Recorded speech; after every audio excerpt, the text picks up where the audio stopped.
एक छोटे से खेत में एक जवान लड़का और उसका दादा मिट्टी खोद रहे थे।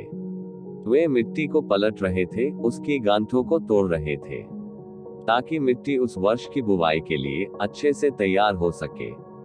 उस काम में काफी कड़ी मेहनत थी, लेकिन उनके सभी प्रयास एक अच्छी फसल प्राप्त करने के लिए आवश्यक थी। बूढ़ा आदमी 70 वर्ष की उम्र में भी अच्छी तरह से कड़ी मेहनत कर रहा था। थकान से वो काफी हद तक हौंफ रहा था। हर प्रहार के जोर से उसके माथे से पसीना टपकता था, लेकिन फिर भी वह शिकायत नहीं कर रहा था। उसका पोता, जो महज 17 साल का था, तंदुरुस्त और ताकतवर, वह मिट्टी को पलटने और गांठों को तोड़ने में लगती मेहनत और ताकत के लिए कोसता। फिर वहां खड़े होकर वह हाँफता और थोड़ी देर के लिए रुक जाता। थोड़ा आराम करने के बाद एक बार फिर से काम शुरू करने से पहले शिकायत करता।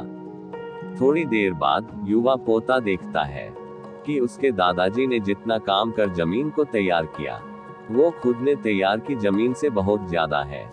दादाजी, जब आप इतने बूढ़े हो फिर भी आपने मुझसे इतना अधिक काम कैसे किया? पोता अपने दादा से पूछता है। दादाजी ने उसे जो जवाब दिया, उसकी उसे उम्मीद नहीं थी।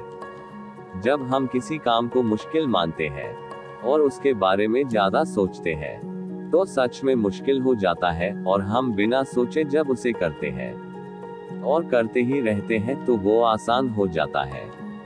पोता थोड़ा अचंभित हो जाता है, इसलिए दादाजी अपनी बात जारी रखते हैं। जब हम अपना समय ये सोचने में बिताते हैं कि कोई काम कितना कठिन है और अभी कितना सारा बाकी है, तब हमारा मन बहाने बनाने लगता है। इन सभी चीजों के बारे में सोचना, अपने स्वयं के विचारों के बवंडर में फंसना ही उस काम को हमारे लिए बहुत ज्यादा कठिन बना देता है।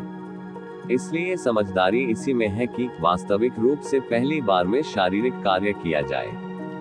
जब आप तय किए काम के बारे में ज्यादा सोचते हैं और अपने दिमाग को नकारात्मक विचारों पर ध्यान केंद्रित करने की अनुमति देते हैं, तो आपकी गति उस काम को करने के लिए अपने आप धीमी होते जाती है। अगर आप किसी भी काम के दौरान सकारात्मकता बनाए रखना चाहते हैं, तो आपको तुरंत उस काम को शुरू करना चाहिए। और अगर देखना और सोचना है, तो जितना आप आगे बढ़े, यानी कि जितना काम आपने अच्छे से खत्म कर लिया, उसे देखें, न कि जो बाकी है उसे। ऐसा करने से एक सुखद और सकारात्मक एहसास आपको उस काम को लगातार करते रहने की ऊर्जा देता रहेगा।